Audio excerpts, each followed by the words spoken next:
of achieving full employment. And the last point I want to make is this. Full employment, may have been a myth some years ago.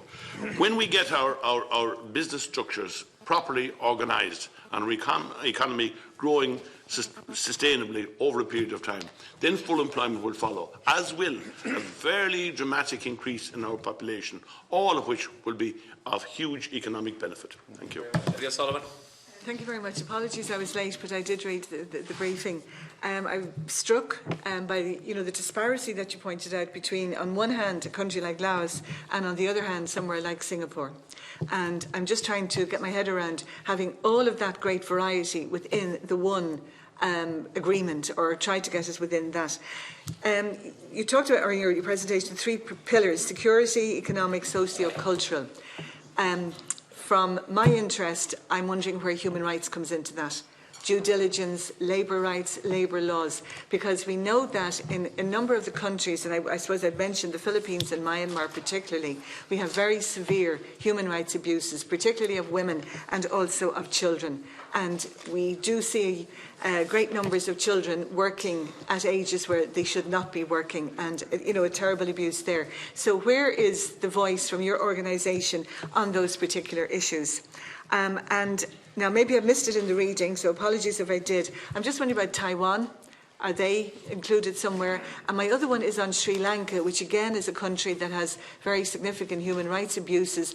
I don't know, is it worth mentioning North Korea? Is there any slight engagement or any way that you would see what's happening that could lead to an opening up there? Thank you. Okay. And lastly, normally he leads off the team, but thank you very much, Chairman, and apologies, I was delayed at an earlier meeting, so that's why my colleague Senator Walsh led off. And I just agree with all the contributions that have been made in regard to the excellence of the presentation, and it's focused and very focused. Could I just refer to the education issue? You question whether the appointment of an attaché in an Irish education attaché to the region could be useful. I think that's a very useful concept, in that over the years different embassies, depending on different countries, have maybe an agriculture attaché or an industry attaché whose work was focused on those particular areas. And with the huge potential for the provision of educational services and students coming to our country, I think it's an area that merits detailed consideration.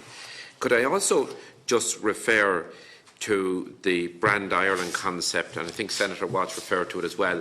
At times we can delude ourselves in regard to the knowledge that there is in some countries of our presence and what we have particular strengths in regard to manufacturing, in regard to exports. In that context, I mentioned it at earlier presentations, that we need to be selling the entire island of Ireland as one entity. It's absolutely farcical if we have competition between Enterprise Ireland, IDA Ireland and Invest Northern Ireland. When we're out in those markets, if people know of Ireland, they surely don't know of the context of Northern Ireland or the Republic of Ireland. And in relation to that particular subject matter, your work seems to be based on our own state as such. This is not a criticism of your organisation, far from it. I see from the different events that you've held, have been Dublin, Cork, elsewhere in the south. Is there a Northern Ireland or all Ireland dimension to your entity?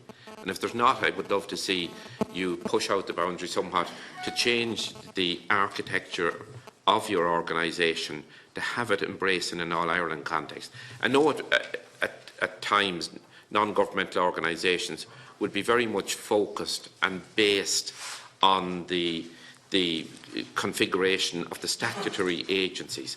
But at times we need non-governmental organisations to push out the boundaries, and maybe at times they'll achieve more quicker than state-to-state or statutory agencies who are very proprietorial anyway.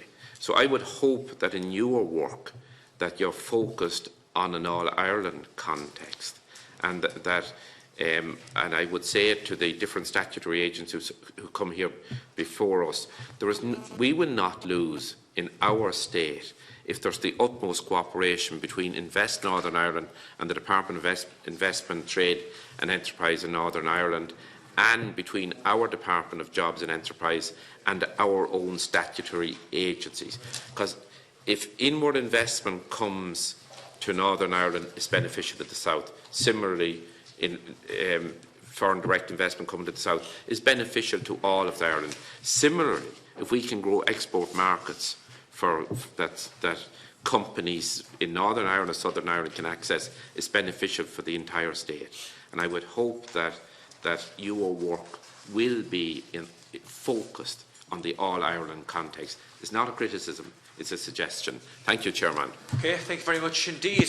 Now, Ms. Murray, there's lots of questions there. There's lots of information as well, but there are a number of questions which I hope you'll be able to... Thank you, Chairman. I appreciate the input of the members. With your permission, I'll go through the questions systematically as quickly as I can, and if I may leave the brand Ireland to my colleague Stephanie, because Stephanie's our Director of Marketing and Communications, has significant expertise on that. Starting off, thank you very much for your positive comments, Senator Watch. You mentioned about the clarity of the recommendations. That was our purpose. We know you're busy. Everybody is. Regarding Taiwan, we do mention Taiwan in our report, admittedly in a very small summary context in page 57 of the economic report. I suppose, like anyone else, we're limited by resources and time. We have nothing but goodwill towards Taiwan and the people of Taiwan. We see it as a very good trading partner for Ireland. Asia Matters is non-political, so we don't get involved in politics, and certainly we've had discussions with the Taiwan representatives here about how we can possibly do business events together. We're very open to that. We have a very open mind. I say our focus is trade, not politics. Regarding the FOSS and the family, many years ago, Ireland created, we're talking over 30 years ago, could be as far back as 40 years ago now. I'm showing my own age, but let's say 30 years plus, Ireland created an amazing program in Japan which was called the FOSS Graduate Program, whereby young engineers from Ireland were sent and funded by Ireland and placed for a period of 2 years in the best global Japanese companies in the world, the big companies, Mitsubishi, Panasonic, etc. Whilst there, they learned the culture, the language, and the Japanese way of doing business. And a very good example of the benefits that come from this, apart from the networks and access and market understanding, is that Greg Timmins, who's now the CEO of Takeda Ireland, which now is actually 2 Japanese plants in Ireland, he is one of the graduates of that program. He went into the company, he learned how it worked, they developed good relationships, a very smart, capable and professional person. They were so impressed by the calibre of Irish graduates that they asked him, can you open a company in Ireland? Which he did, and he was so successful that they opened the second company. And it's a great tribute to Ireland, to the quality of our education, and indeed personally to Greg Timmins, that the second plant essentially manufactures tablets, essentially medical products for the Japanese market, not from within Japan, but from Ireland, such as the trust in the calibre of the leadership and the workforce in Ireland. So that's a very good example. That programme, unfortunately, closed down after the big issues with FOSS. So it was a question of throwing out the baby with the bathwater, which was a terrible mistake, because when you spent over 20 years developing these relations with the big Japanese companies, sending in Irish graduates, and this programme was the envy of all the others. I lived in Japan. All the others countries, the Americans want to know how we do it, the other European countries, how do you do this? And we just closed it down. And it's very damaging to the relationship. So to resurrect that would take time and effort and Japan sensitivity. There's a certain way to do it with the Japanese, but closing it down like that was a big mistake. With the family, my understanding, it happened, is it 3 or 4 years ago? When did the FOSS terminate in Ireland? FOSS is an entity. Within that, at the same time. Sorry, within the Farmly was a very good education program within UCC, which was then followed up in Singapore. We hear different reasons as to why Farmly finished, but the original concept was that Irish graduates would be trained in Ireland, learn language skills, go to Singapore, work in Singapore companies. In reality, they ended up working primarily with Irish companies in Singapore, which has its own advantages. I think the failure, if my understanding is correct, came from the Singapore side didn't buy in. because it was assumed all the Singapore graduates would come here, but in reality they wanted to go to Harvard or Oxford, whatever. So there was some maybe structural issues in how it was put together. Nevertheless, it has created a number of talented Irish graduates in the region. In terms of Brand Ireland, Stephanie will deal with that later. Yes, we are a small Ireland. Joining up, absolutely. A key conclusion of the Dublin Castle discussions with the Irish heads of mission was the need for everyone to work together to create the critical momentum where we do things of significance. Again, Asia Business Week is an example. A lot of things happening at one time, similar to the publications regarding music, absolutely. This year we're actually introducing an Asia fashion event to Ireland to reciprocally show Ireland's creativity and our expertise. So certainly the fashion world, very, very important. What was mentioned about Riverdance. Riverdance is an amazing organisation of very talented people, but at the end of the day, they're a highly successful commercial organisation with enormous goodwill for Ireland. A very practical example would be Riverdance planned their programme a long time in advance. A very practical example would be when these programmes are planned, that Tourism Ireland would also plan the promotion programme maybe just after Riverdance has been in a certain city. I remember coming out of Riverdance in Tokyo thinking, you know, thousands of happy Japanese. What a time to give out brochures in Japanese in Ireland. So, you know, it's that kind of joined up thinking, working together. Language is an issue. And again, I'll ask Stephanie also please to comment on the language issue. Stephanie has fluency in Mandarin. My own is in Japanese, but she can comment perhaps more on language as an issue. One-stop shop, Ireland House. Yes, we've seen it on the ground. Japan, very effective. Korea, very effective.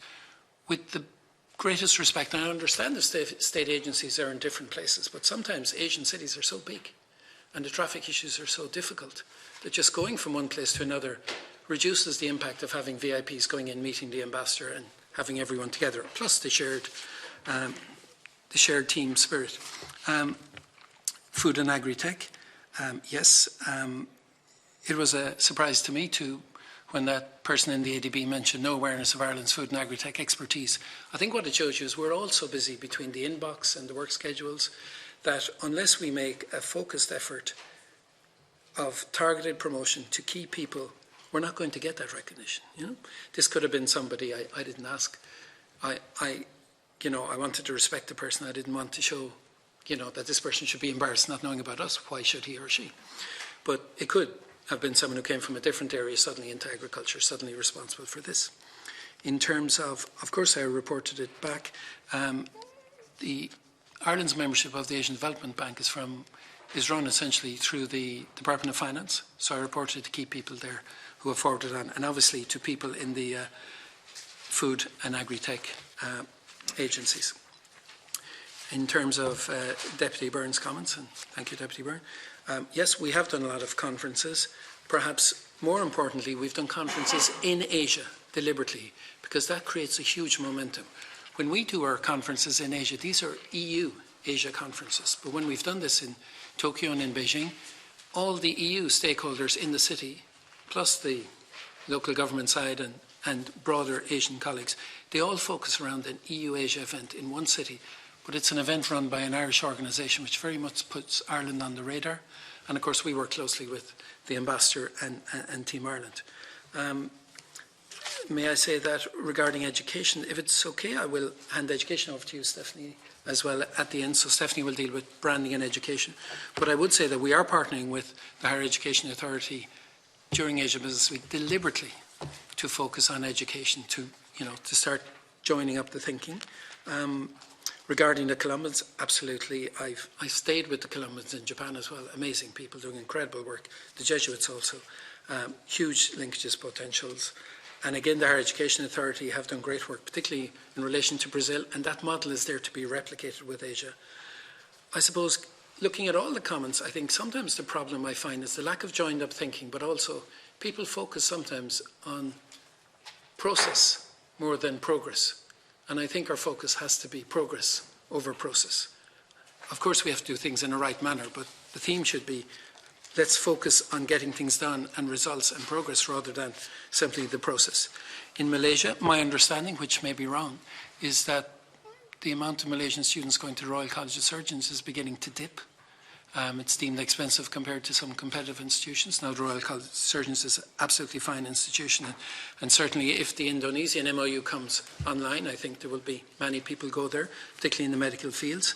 Regarding DIT, wonderful organisation, as you said, helped Laos to set up, in essence, a tourism college, how to train people in tourism within Laos.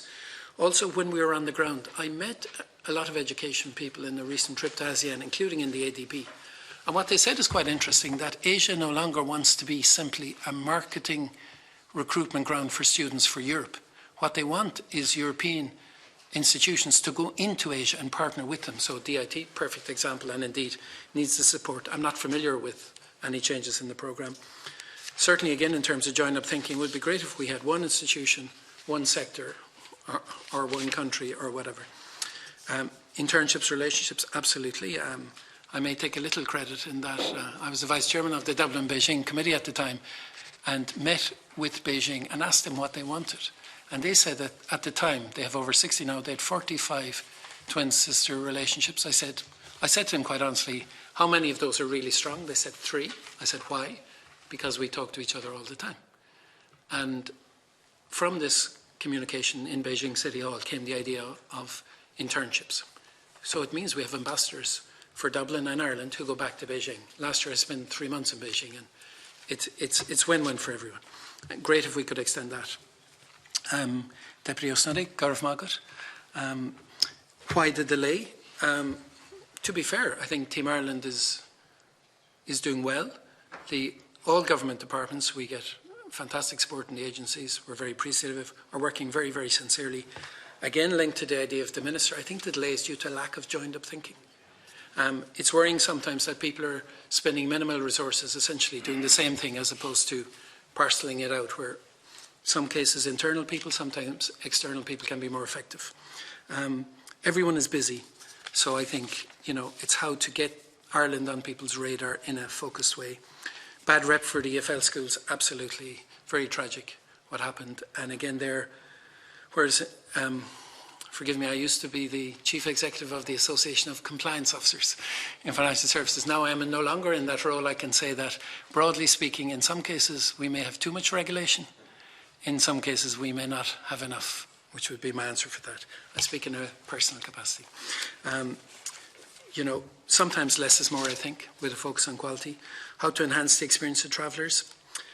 What we find with business travellers, with tourists, with IDA clients coming in, Ireland has become very good on the hard skills. Indeed, we're very American style in our bang for buck value proposition, where are the KPMGs? I think the danger with all of that is we lose our strengths in the soft skills. Asians are quite different to us. They're very focused on building relationships. The ultimate way that an Asian wants to partner with you is, number one, are you credible? Do I believe in you? Which means, who are you and who's introduced you? Number two, do I like you? Which is a human thing based on respect, obviously. And number three is, do I trust you?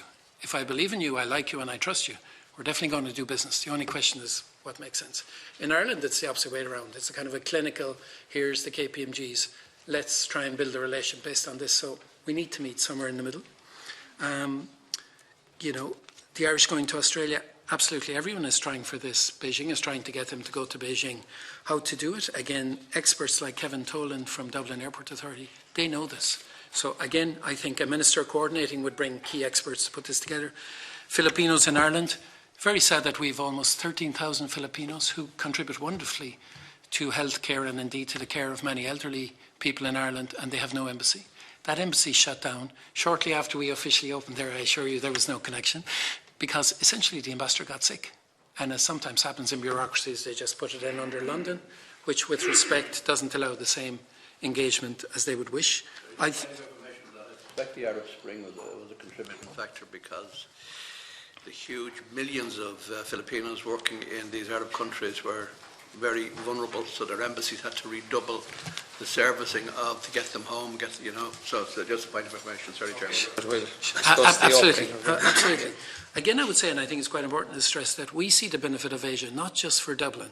I happen to be a Corkonian, like all Corkonians proud of it, but we see it as being of national and regional importance to Ireland. And I know of one Japanese company who opened in Kerry. because they wanted to get highly educated local people as opposed to being in a big city. So there's a lot of opportunities there. If you look at the huge populations, absolutely, as long as we target within it. Trailblazers, fantastic. Lendemplex, wonderful Irish indigenous company. Equally, Fexco, another great company. Again, they're the kind of people you could bring into an advisory group from the industry side, working under a minister and key stakeholders, obviously including ourselves. There are some countries we don't include. It's lack of time, lack of resources. And again, we look at that, and as Deputy O'Sullivan said, huge disparity between countries like rich Singapore, essentially, and poor Laos in terms of human rights.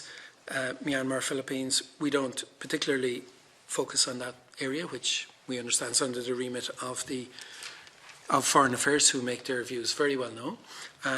We sometimes informally would brief Irish government on areas that we deem of interest.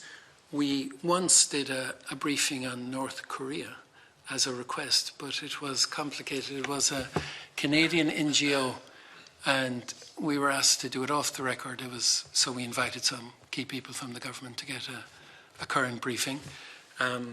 Again, unusual, but the goodwill is there. You know?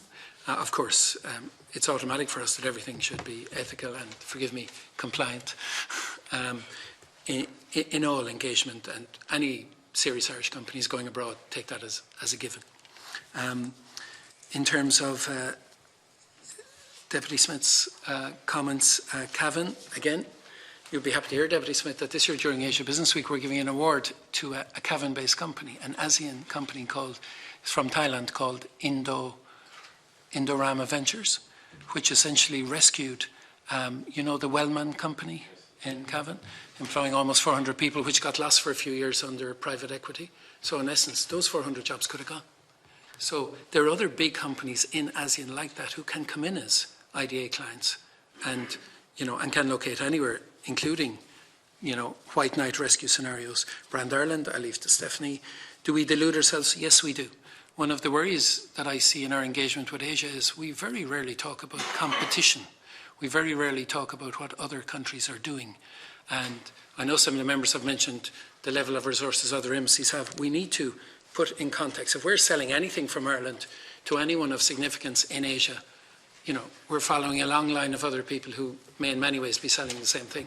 So we need to work out what's our USP, how can we distinguish. Selling Ireland as one entity, you'll be very happy to hear, Deputy, that we went up in January to Belfast to engage with them, City Hall. We met, they have a China Alliance. We were very impressed by the amount of people who gave of their schedule to meet with us. Belfast gets a bit lost between London and Dublin, so they were really happy to engage. And during Asia Business Week in 2 weeks, the Lord Mayor of Belfast is coming down with some colleagues to see what we're doing. So we've already started that process. To be honest, the reason we haven't done things in London per se or Belfast is that we work closely with peer organisations in the UK, and we're cautious about, stepping on their toes, etc. We are very comfortable about jointly doing things with them, and we are looking at doing an event in London and in Brussels as well. But we're cautious about, moving into other geographical territories without clear partnerships. In terms of, and again, the UK-Ireland joint trade mission to Singapore was a very example of the two countries working together. That's the end of my feedback. Could I pass you over to Stephanie, please, to comment on Branding Ireland, again, given your expertise in social media, and also the education centre. Sure. I'd like to thank the committee for your comments and having us here today. I suppose in respect to Brand Ireland, and I'll speak later about education, I was a resident of Shanghai for 5 years, and I worked very closely with the embassy in Shanghai to promote Brand Ireland. So I think you can't underestimate the power of the Irish diaspora abroad in promoting Brand Ireland. I would agree with you, Deputy Senator Walsh, that music is very important in promoting Ireland. We're a very talented culture, and it's something that people recognise Irish people for. I'm aware that music was used regularly during the state visit to China by President Higgins in December at the galas and at the various events that took place to promote Ireland. I might mention that the St. Patrick's Day parades across Asia are very important parts of promoting Ireland and promoting Team Ireland across Asia. And of course, music is a huge part of that. For example, the Shanghai parade, it has, you know, students as young as 5 who have learnt Irish dancing in Shanghai, both a mix of Irish expats living in Shanghai and locals who learn Irish dancing. And there's one Irish dancing troupe who learnt river dance from watching videos on YouTube 13 years ago, and they're just as good as river dance now. So the culture of promoting Ireland through music and dance and cultural workshops is hugely important, and equally important is sport. So the Gaelic community across Asia is very, very strong, and the Asian Gaelic Games, which will take place in Shanghai this year, have previously taken place in Kuala Lumpur quite regularly. I attended 2 years ago and there was 800 players from across Asia, and that's not comprised of solely Irish people. There's a multitude of Asian people who are very, very talented at Gaelic sport.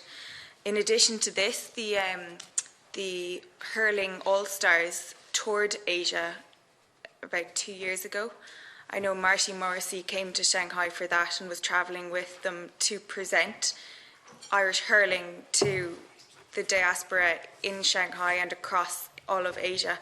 And people watched in awe. You know, it's something very memorable. Hurling is a very fast, very skillful sport. And I think placements in schools across Asia like that and teaching Asian students how to experience Irish culture is a great way of promoting Brand Ireland.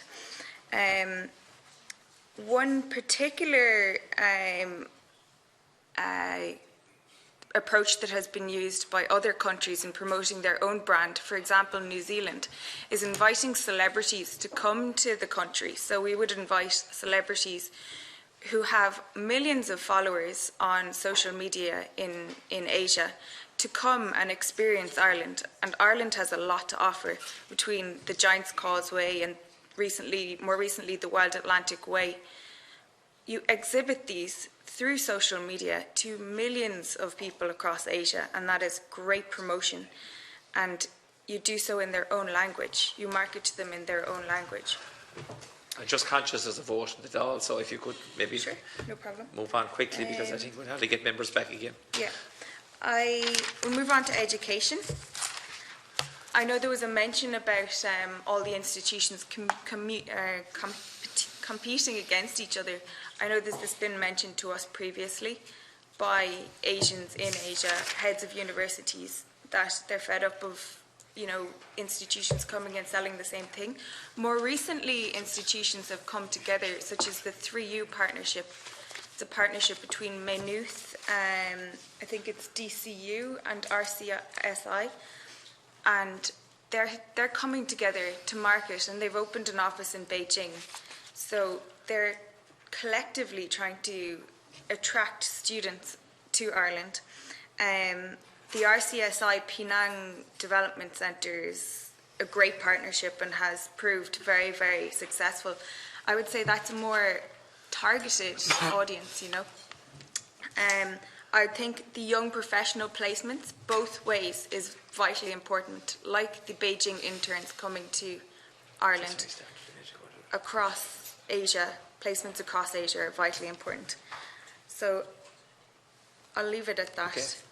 I'm sorry for rushing you, but there's a vote in the Dáil. I'm sure members. Listen, I'll go into private session and I'll try. There's only a few issues of correspondence, so we'll deal with it as quickly as we'll be finished in 2 minutes if the members hold on. Okay.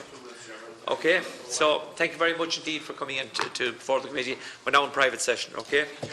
Because we have dealt with some of the correspondence in the minutes of the meeting, so it'll be